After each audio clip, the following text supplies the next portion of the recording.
So I found Pinnacle Credit Repair in November of 2025. And this was after about a year of working with another company, and they are actually excellent. They're a Christian company, and they were able to raise my credit score, I think about maybe 100 points. And they did this through just very steady, methodical, professional implementations and maneuvers on my credit report. But I wanted more results concerning my bankruptcy. I filed that about 2 years ago. I found a very good law firm that helped me, and my family and we are hoping to purchase a new home and move and do a few different things, and I just wanted my credit score to be a little higher. So I was just looking on YouTube, looking at different credit repair videos, and I stumbled upon Pinnacle Credit Repair. And the video that I found, it really was kind of echoing the process that a lot of other companies are talking about.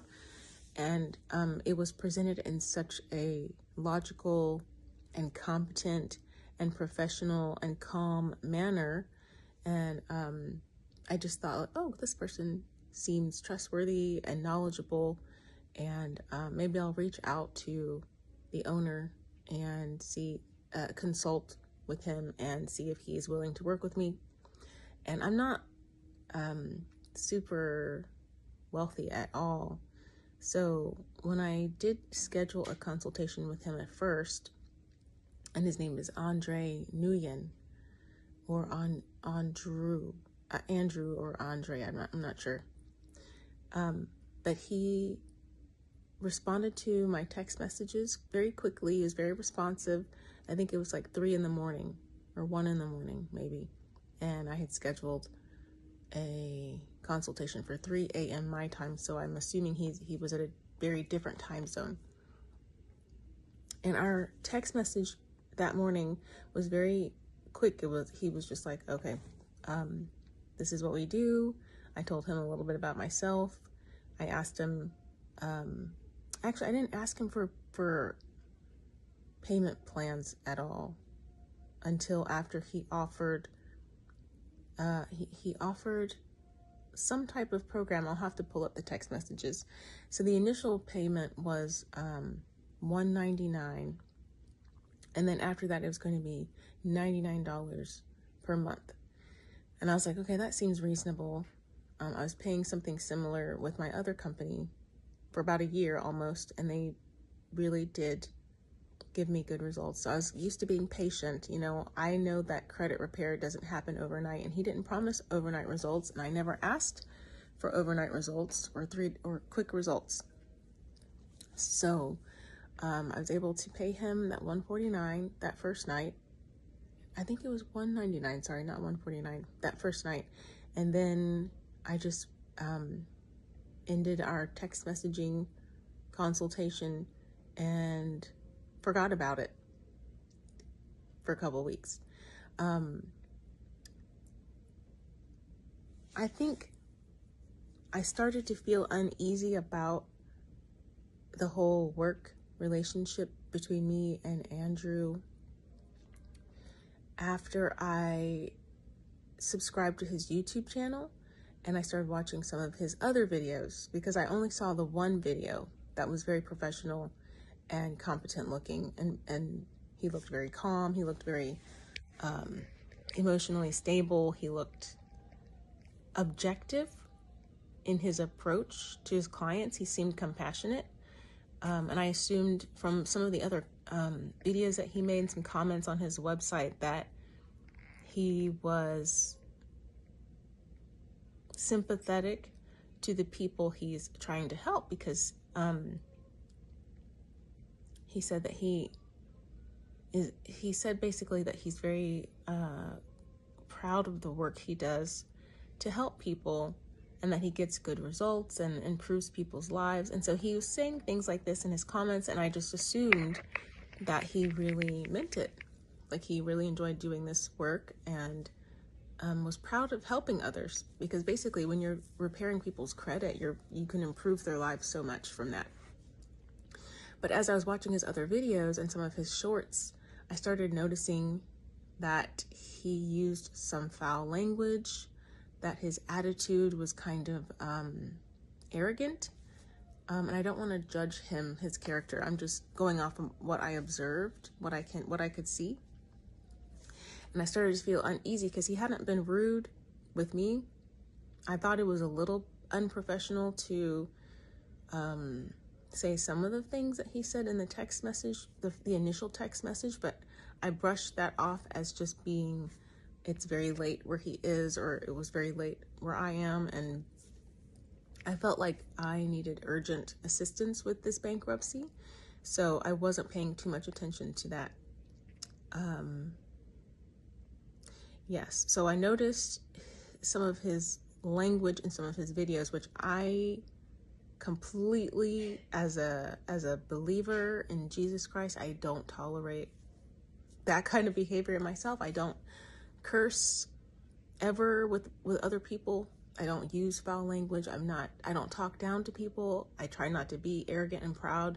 Like, these are all things that are against my beliefs, like deeply against my beliefs. And I try not to work with people like that, because when you work with angry people, because that's where that comes from, it's like anger, some of that can rub off on you. Some of that can come on to you also, like the way they treat you can start to have a very negative impact on your life. So I try not to work with people like that. And I started to feel like,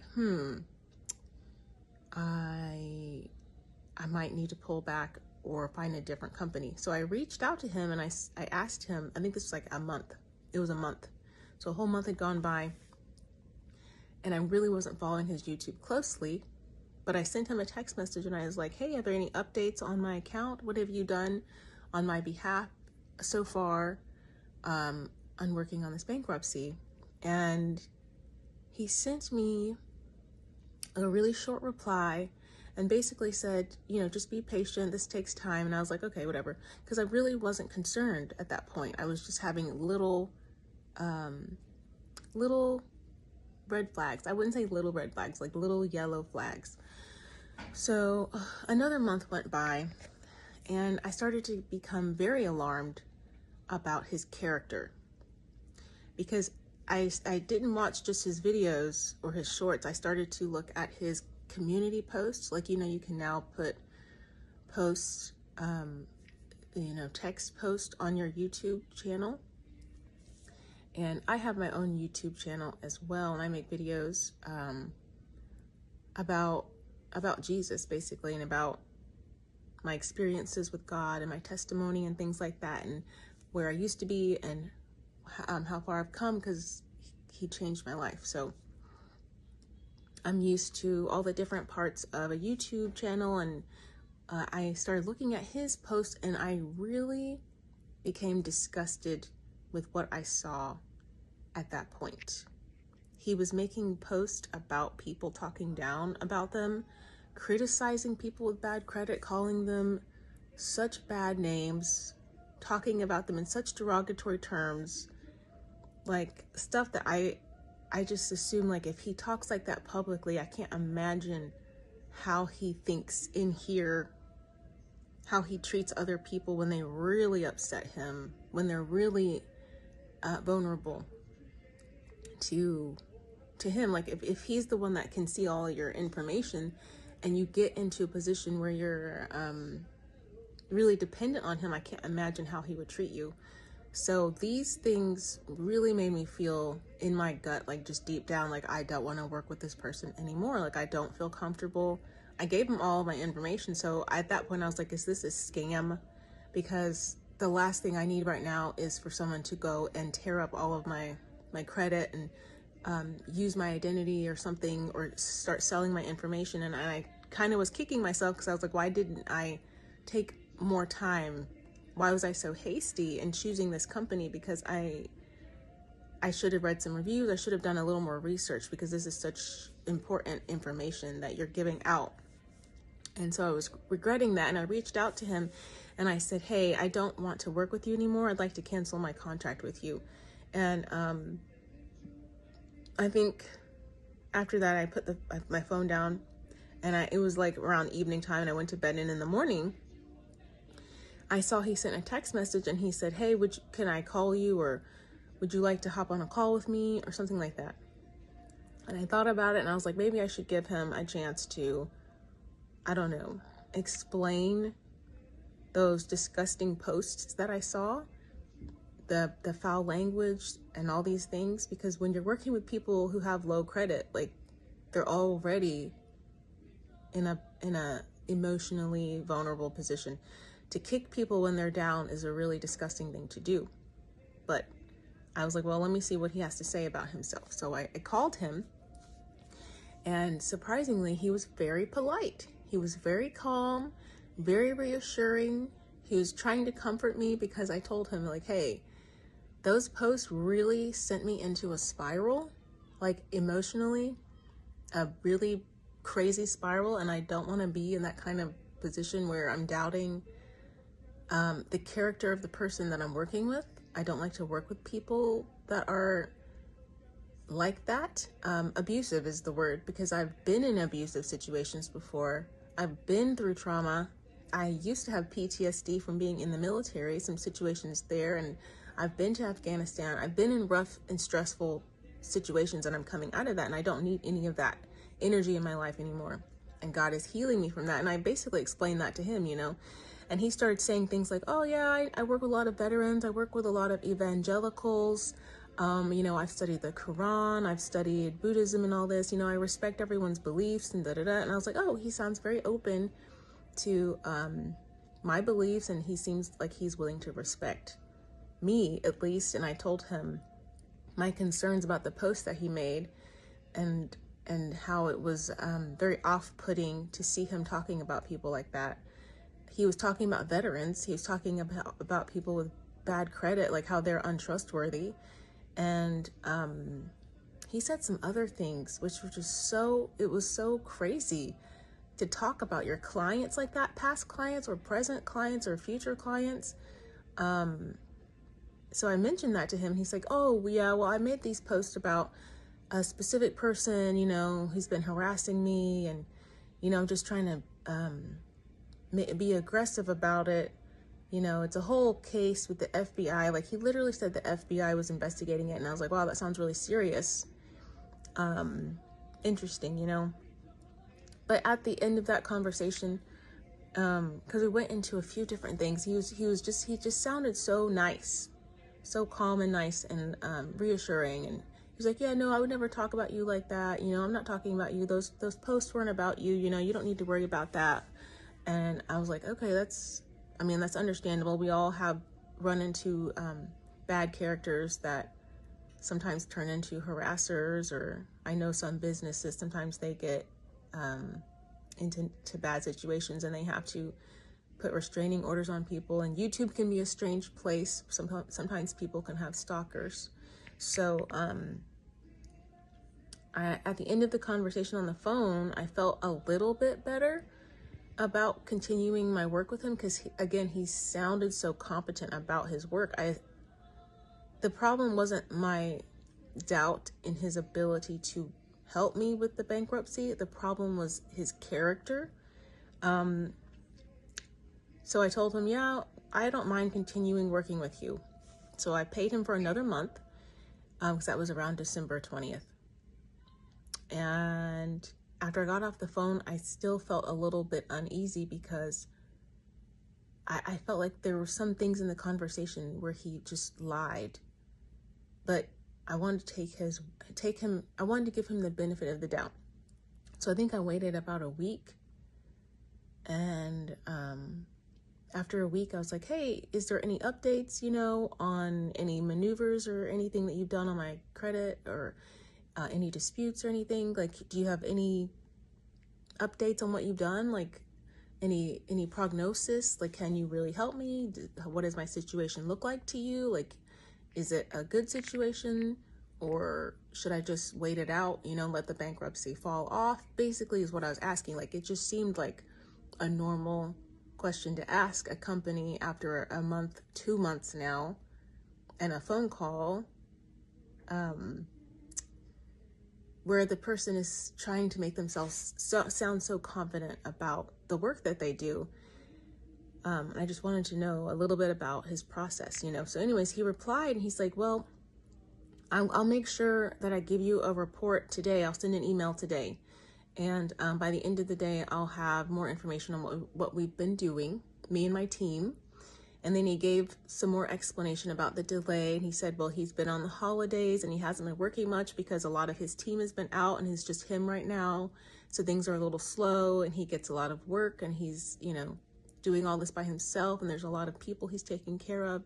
And I said, that's very understandable. So I look forward to your report and I look forward to any updates you have. And then later on in the day, he sent me a little bit of an update about some of the information in my LexisNexis report.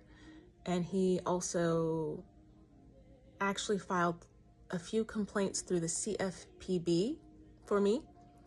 But at that point, I really was very, very uncomfortable continuing to work with him because there's 2 reasons. Okay, number one, I did catch him in some lies. I thought on the phone that he had said that he was a veteran, and I asked him in the text message the week later if he had been in the Army, because he asked me what branch of service I had served in, and I told him it was the Navy, and he had messed that up on one of the reports, and he was like, well, it's not a big deal, whoops, sorry about that. And I was like, oh, were you military? Are you in the Army? And he's like, oh, I was never in the military, it was just my family. And I was like, oh, I thought I heard him say he was in the military. So that was one thing where I was like, am I hearing what I thought I heard? So he's like playing weird games like that. And then he kept saying he was going to send the report by the end of the day. He never sent the report in the email. And then he said he'd been working on my case already, but he didn't file anything until the second time I asked him for an update. So when I saw the report, because I went into my own CFPB account and looked at what he filed, and it was very messy, it was very sloppy. There was some typographical and grammatical errors. Like, the information was accurate, but it just seemed very unprofessional. So I knew he was lying about things. I knew that his character was questionable in that area, and I knew that he was competent, like he's competent in what he's saying in some areas, but I felt like the workmanship could have been better. When I saw his video, the first video I saw on YouTube, I assumed that he did excellent work because of the way he was talking about the information, bankruptcy, how to file, and he seemed so professional. Okay, so competent, so professional, and but in working with him, that is not the case. So that's a huge red flag. But aside from all that, in my gut, like my gut instinct was telling me, do not work with this person. And I kept ignoring it a little bit. But while we were having that text message conversation, and like I said before, I'm a Christian. I love Jesus. He talks to me. I believe in the Holy Spirit. And I believe the Holy Spirit prompted me to ask him if he'd ever watched porn or done anything like that. And the reason why I felt slightly comfortable bringing this up, even though that might seem unprofessional of me, is because in our phone conversation, he mentioned that during his years of walking away from the church, because he said he used to go to church and then he walked away from the church and he started studying the Quran and he started studying Buddhism and all these other things. But he said during all that time, he practiced celibacy.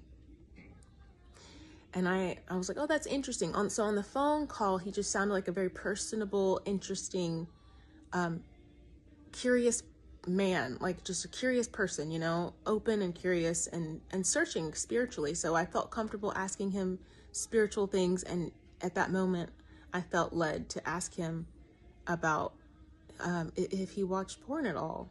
And there's a specific reason behind that. And I know not everyone's going to understand that question, but I asked him this question, and I think he said, oh no, I used to do that, but I don't do that anymore. I stay away from that. I'm celibate.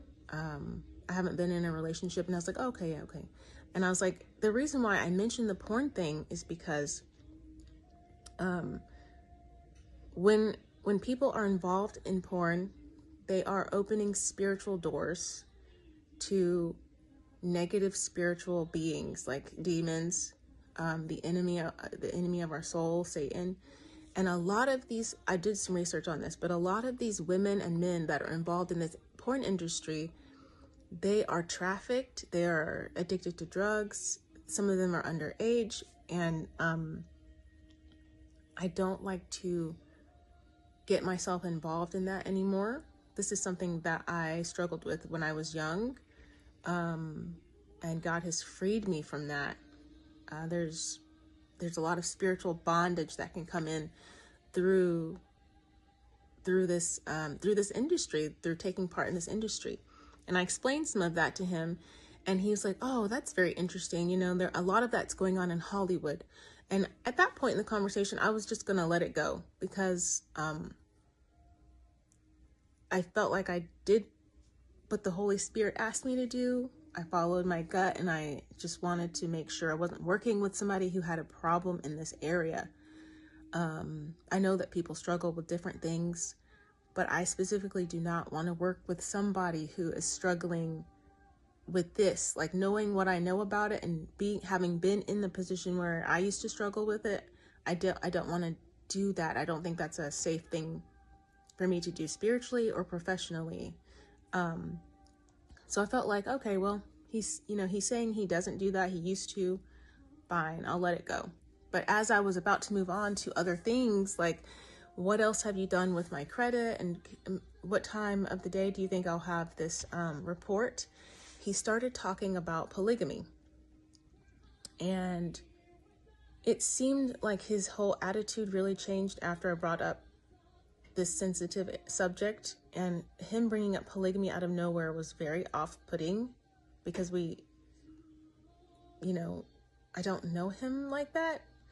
And then his stance on polygamy was upsetting because as a woman, I don't support that. But he said that he believed in it. He said that he thinks that that's a reasonable lifestyle based off of his studies in religion and the Quran and all these other things. And I sort of was just like, okay, I didn't really argue with him. He started sharing articles with me in the text message that I wasn't going to read those because I already studied that a long time ago. I mean, I went to a Bible college. I was searching for God. I found God at my current church, and I'm happy with where I am in my life. And I feel like God answered these questions for me. So I wasn't interested in debating that. And I really just wanted to make sure the person I was working with wasn't involved in anything shady like that. I think porn is very shady. So I just brought that up and I was willing to let it go. But then he started talking about this and he went on and on and on about it. And it finally got to the point where I was like preaching the gospel to him, I shared one article about polygamy and that was it. And I asked him if he would read it, and he was like, well, I don't really want to read that. And I was like, okay, you don't have to. But I assume that since you shared your articles with me and you wanted me to read those, that you would be willing to read that. And he's like, well, okay, so I'll read it. So he read it, and then it seemed even more upset. And he was like, I really believe in polygamy, and I respect other people if they don't believe in it, and I don't care if it offends anyone, and I don't care if it's a sensitive subject. I'm going to talk about whatever I want to talk about. And I was like, all right, that's okay. I understand your viewpoint. Thank you for sharing where you stand on that. And I really wanted to move on. So towards the end of the text message conversation, I decided to share a part of my testimony that I just shared on here about how when I was younger, I used to struggle with porn and masturbation. And I also mentioned polyandry, which is when a woman has multiple husbands. I wanted to find some, I wanted to be relatable to him, because he really kept saying, you know, I believe in polygamy and I think people can really live like this, but you know, it just doesn't work out because we all have weaknesses and flaws. And I understand where he's coming from. I just don't agree. I think it's wicked. And I told him, you know, I used to struggle with these things. I even considered the idea of polyandry or having multiple husbands, but not seriously. And I told him, you know, at some point when I found Jesus, I let all that go. Like, I don't struggle with those things anymore. And I told him a little bit more about my testimony. You know, when you find Jesus, he takes up his residency in your heart, and you no longer have these questions, and you no longer have this hole in you that you're trying to fill with addictions. And at that point, I think he just was tired of me talking about God. And I guess I bored him because I didn't want to talk about polygamy. And I did want to get back to talking about our credit. And he just ended the conversation like, I'm on a call. And then I think a few hours later that day, he gave me another update about what he'd been working on. And that was that. However, the next day, or I think maybe a couple days later, I really was just like, you know what? I mean, he hadn't done anything else weird to me, but I had unsubscribed from him because his videos were just unsettling to me and so unprofessional. And so I went back to his YouTube for a couple days, and I was just looking at some of the things, and I was like, I just cannot work with this kind of person. I started noticing some other videos that he made about Everything Repair, this company that he's always trying to expose. And I looked into their YouTube page a little bit more, and I started really considering that I really made a bad choice, and I just needed to stick with my first gut instinct, which was just to not work with him. And the feeling in my gut was just growing worse, like growing stronger. So I reached out to him again, and I said, you know what? I don't want to work with you anymore. I want to cancel my contract with you, and that's that. And his reply, excuse me, his reply was polite. You know, he said, good luck with your loss. It's your loss. For, you know, basically implying I could have helped you if we had continued working with each other. And in my mind, I was thinking, even if he was the most effective, competent credit repair guy on earth, his character and the way he speaks about people is so disgusting to me that I would still rather just live with my bankruptcy and just go on with bad credit than to work with him. That's how I felt. I didn't say that, and I just left it at that. Now, I think the problem started to happen when I asked him for a refund. At this point, he blocked me. And I looked on his webpage and I saw that his return policy allowed for me to have a refund. And so I brought this up to him. But again, there was no way for me to contact him until I finally got a hold of his Facebook Messenger service. And I spoke with his assistant. Now, his assistant, his name is Tammy, and he's in India. And he told me, because I just called through the Messenger app, and he told me, oh, I don't work with Andrew anymore. He didn't pay me. So I don't know at all what's going on with him or anything that's going on with him at all. And I was like, oh, okay, well, that sucks, you know. And he's like, well, you can work with me. I can, you know, he already filed your claims. So you can just send me your information and I can do whatever I can do for free. I'll just do it for free. And I was like, well, before I sign up with you, I'd like some time to think about it. And then I told him I'm going to report Andrew to the BBB and the FTC and the Attorney General of New York because he is going against his stated policies on his website. He's not giving me a refund. And I think that's very unprofessional. And I think people need to know about this. So after I told Tammy that, I got off the phone with Tammy, and a couple hours later, after I filed all my complaints, I got an email from Andrew through Facebook, through the same messenger conversation that I had messaged Tammy on. And Tammy had said he wasn't in contact with Andrew. So I don't know what's going on there. Sorry, my phone died. Okay, so after I messaged Tammy, because I can't remember where I was, a couple hours later, I got a message through the Facebook app from Andrew himself. And he basically said, you're not getting a refund. This is what we agreed in our contract, and legally I've met all of my obligations to you, and I don't have to refund you. And then he shared a screenshot of a post that he made on his YouTube of me, and a very small cropped picture of part of the text message I sent him, and the post that he made attached to it. And I was completely not surprised that he did that.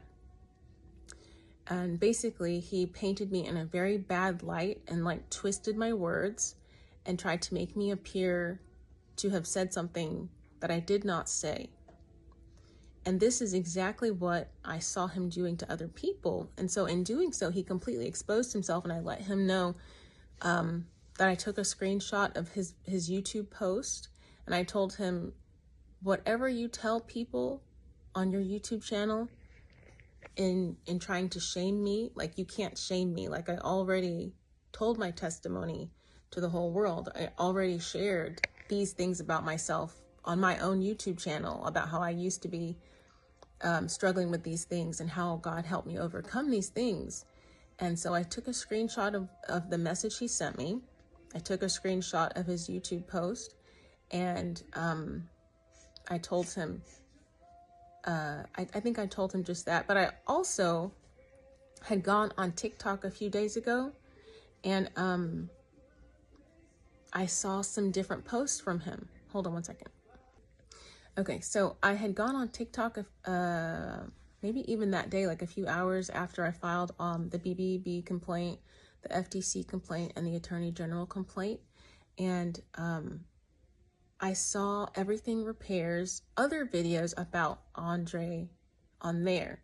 And I'd taken a screenshot of one of the messages, apparently, that Andrew or Andre had sent somebody. And I shared that screenshot with him on his Facebook message, where he was basically showing me that he was trying to expose me on his YouTube channel.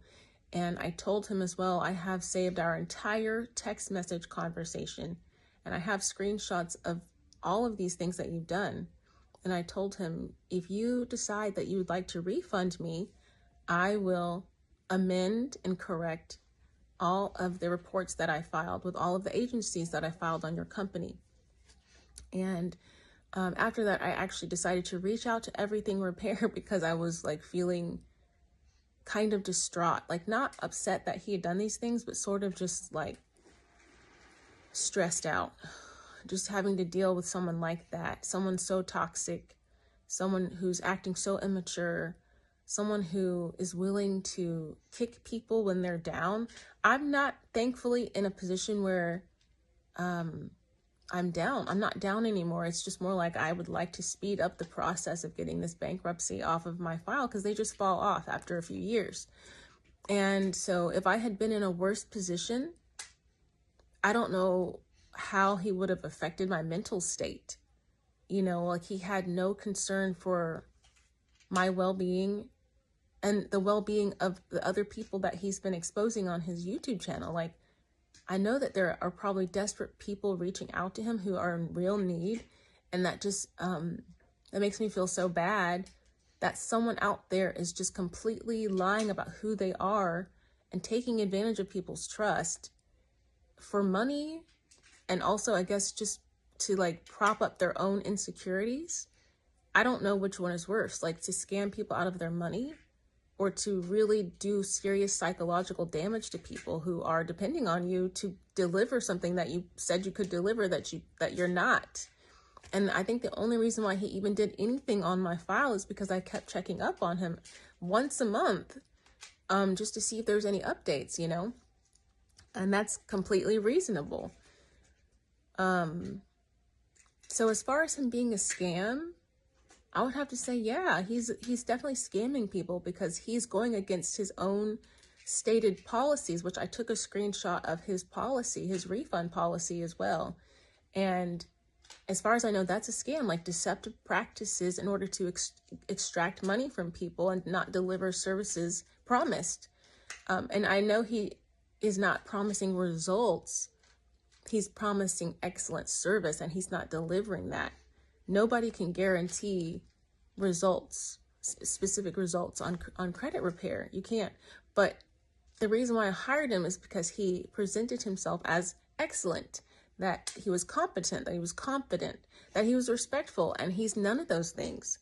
And that's where the real shame is. So I decided to make this video for Everything Repair, because he is really out there exposing Pinnacle Credit Management so that other people don't have to deal with the stress. And from the other videos I've seen, Andre has done worse things to people, including credit sweeps, you know, doing illegal things, and then calling other people out, calling other credit companies out for doing fraud, even though he's doing these things. It's just very hypocritical and dangerous. It's dangerous to get involved with somebody like that. So I feel like, I feel like God allowed me to pull away and back out of this contract with Andre before he did any real damage to my credit, which is already in a vulnerable period. So just stay away from this company. I'd say give Everything Repair a chance. I also would like to recommend the company that I used before, and they did a really good job. They just weren't able to address the bankruptcy. Their name is Mara Mutual.